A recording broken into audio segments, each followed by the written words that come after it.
உலகெங்கிலும் இருந்து இந்த நிகழ்வை பார்த்து கொண்டிருக்கின்ற சன் தொலைக்காட்சி நேயர்களுக்கு அன்பின் வணக்கம்.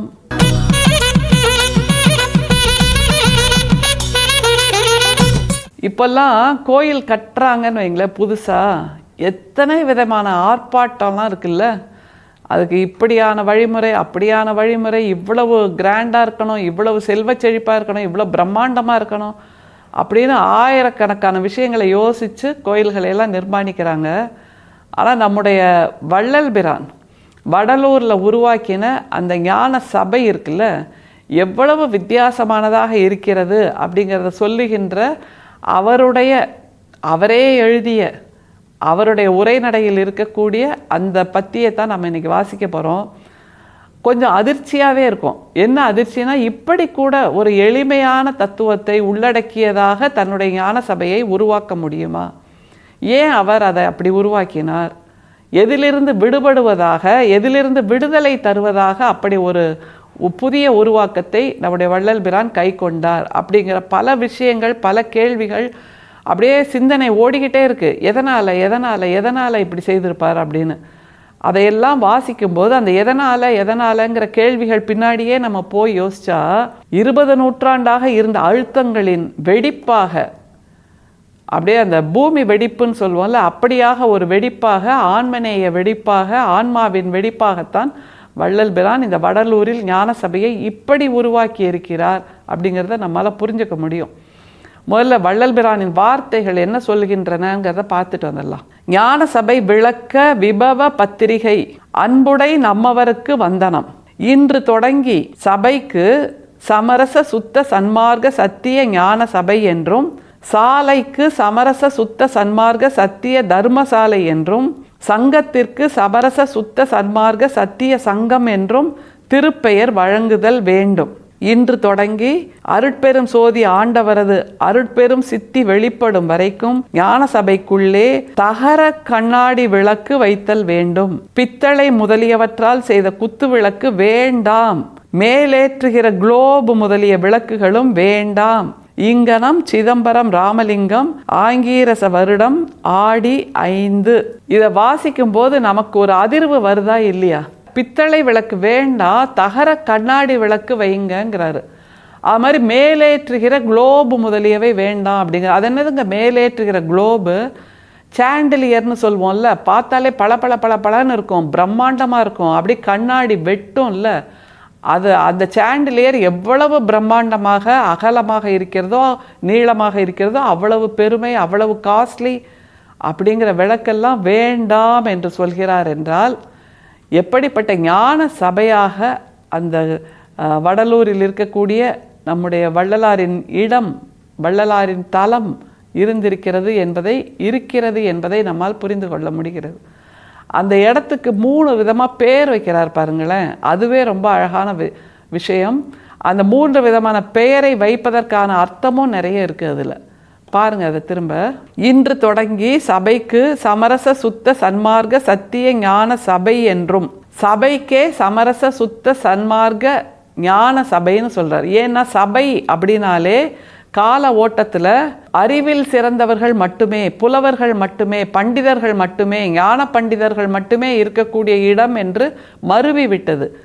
ஆனால் அந்த கட்டுப்பாடு எல்லாவற்றையும் நான் உடைத்து போடுகிறேன். இந்த ஞான சபையில் யார் வேண்டுமானாலும் வரலாம். படித்தவர் வரலாம், படிக்காதவர் வரலாம், இலக்கணம் பேசுபவர்கள் வரலாம், எளிய மொழி பேசுபவர்கள் வரலாம், கவிதை பாடுபவர்கள் வரலாம், கவிதையே தெரியாத கற்றறியாதவர்களும் வரலாம். அப்படிப்பட்டவர்களுக்கான சமரச இடம், அதுதான் சபை என்று ஒரு மிகப்பெரிய ஆன்மீக புரட்சியோடு சமூக புரட்சியையும் உருவாக்கி இருக்கிறார். அதை தவிர வார்த்தை புரட்சி. சபை என்றாலே கற்றறிந்தோர் இருக்கக்கூடிய சபை, மேலானவர்கள் இருக்கக்கூடிய சபை, செல்வச் செழிப்புள்ளவர்கள் இருக்கக்கூடிய சபை என்றிருந்ததை மாற்றி சமூக புரட்சியாக இல்லை. நீ குடிசையிலிருந்து வந்தாலும் இது உனக்கான சபைதான், மாளிகையிலிருந்து வந்தாலும் உனக்கான சபைதான், நீ பெரும் புலவராக இருந்தாலும் உனக்கான சபைதான், நீ வயல்வெளியில் இறங்கி வேலை செய்பவராக இருந்தாலும் உனக்கான சபைதான், நீ இலக்கணம் புகழ் பாடுகின்ற பாடல்களை பாடி மன்னரிடம் பரிசு பெற்றாலும் உனக்கான சபைதான், நீ கூலி வேலை செய்து கூலியை பெற்றாலும் உனக்கான சபைதான் என்று சபை என்பதற்கான அர்த்தத்தை மடைமாற்றம் செய்தார் நம்முடைய வள்ளல் பெருமான். சரி, சபையை மடைமாற்றம் செய்தாச்சு, அடுத்தது என்னன்னு பாருங்க. சாலைக்கு சமரச சுத்த சன்மார்க்க சத்திய தர்மசாலை என்றும், சாலை ஏன் அதை சத்திய தர்மசாலை சமரச சுத்த சன்மார்க்க சத்திய சாலைன்னு மாற்றினார்னா, அவர் இருந்த காலகட்டத்தில் அந்த வைதிகர்கள், ஆகமக்காரர்கள், பிறப்பால் உயர்வு பேசுபவர்கள், அவர்கள் குடியிருந்த சாலைக்குள் எளிய மக்கள் வரக்கூடாது என்கின்ற ஒரு சட்டத்தை உருவாக்கி வைத்திருந்தார்கள். தனக்காகவே அந்த சட்டத்திட்டத்தை உருவாக்கி எதேச்சாதிகாரம் செய்திருந்தார்கள். அதனால தான் வள்ளல் பெருமான் தன்னுடைய சாலைக்கு எல்லோரும் வந்து செல்கின்ற சாலை, இதில் நீ எதிரில் வந்தால் எனக்கு தீட்டுப்பட்டுடும், பக்கத்தில் வந்தால் எனக்கு தீட்டாயிடும் அப்படிங்கிறதெல்லாம் கிடையாது. எல்லோரும் சமரச சத்திய சன்மார்க்க சாலை. அதில் சமரசத்தை தவிர வேறு எந்த இடமும் கிடையாது. சமரசம்னா காம்ப்ரமைஸ் இல்லை, எல்லாரும் இருக்கக்கூடிய ஓரிடம் என்பதற்குத்தான், சமத்துவமான இடத்துக்குத்தான் சமரசம் என்று நம்முடைய வள்ளல் பெருமான் பெயர் வைத்திருக்கிறார். அப்படியான ஒரு சாலையாக இது அழைக்கப்படும் என்றார். சரி, சபையை மாற்றியாச்சு, சாலையை மாற்றியாச்சு, அடுத்து என்னத்தை மாற்றிருக்கார் பாருங்க. சங்கத்திற்கு சமரச சுத்த சன்மார்க்க சத்திய சங்கம் என்றும் திருப்பெயர் வழங்குதல் வேண்டும்.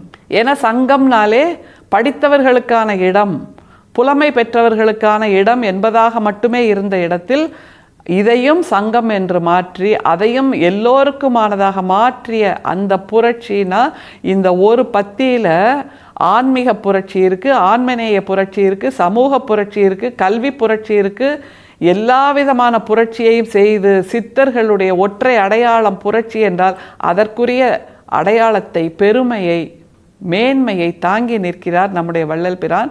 அடுத்தது அந்த விளக்கை பற்றிய ஒரு புரட்சி, அதை மட்டும் பார்த்துருங்களேன். இன்று தொடங்கி அருட்பெரும் சோதி ஆண்டவரது அருட்பெரும் சுத்தி வெளிப்படும் வரைக்கும் ஞான சபைக்குள்ளே தகர கண்ணாடி விளக்கு வைத்தல் வேண்டும். பித்தளை முதலியவற்றால் செய்த குத்து விளக்கு வேண்டாம்.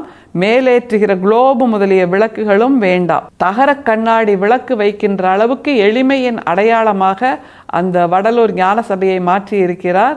பித்தளை விளக்குகள் வேண்டாம். பித்தளை விளக்கும் 5 அடி உயரம், 6 அடி உயரம், ஆள் உயரம், அப்புறம் மேலேற்றுகிற குளோபு, சாண்டிலியர், இந்த மாதிரி படாடோபம் எதுவும் வேண்டாம். தகர கண்ணாடி விளக்கு என்றால் இதை விட எளிமையாக ஒரு வழிபாட்டு தலமோ ஆன்மநேய தலமோ இருந்துவிட முடியாது என்பதற்கான ஒட்டுமொத்த புரட்சியின், ஆன்மீக புரட்சியின், சித்தர் புரட்சியின் அடையாளமாக அந்த வடலூர் ஞான சபையை நமக்கு நம்முடைய வள்ளலார் உருவாக்கி கொடுத்திருக்கிறார் என்றால், உலகத்தில் இருக்கக்கூடிய ஏற்றத்தாழ்வுகள், பிணக்குகள், பிரிவுகள், மனமாச்சரியங்கள் எல்லாவற்றையும் போக்கக்கூடிய ஒரே இடம் வள்ளல் பெருமானின் வடலூர் சத்திய ஞான சபை என்பதை நம்மால் புரிந்து கொள்ள முடிகிறது. எத்தனை பெரிய அறிவு விளக்கத்தை நமக்கு வள்ளல் பெருமான் கொடுத்திருக்கிறார். பெற்றுக்கொண்டு விளக்கமாக இருக்க வேண்டியது நம்முடைய கடமை, நம்முடைய பொறுப்பு, நம்முடைய சேவை, நம்முடைய வேலை, நம்முடைய வாழ்வியல் என்பதை புரிந்து கொள்ள வேண்டும். அருட்பெரும் சோதி, அருட்பெரும் சோதி, தனிப்பெரும் கருணை, அருட்பெரும் சோதி. மீண்டும் சந்திப்போம். நன்றி, வணக்கம்.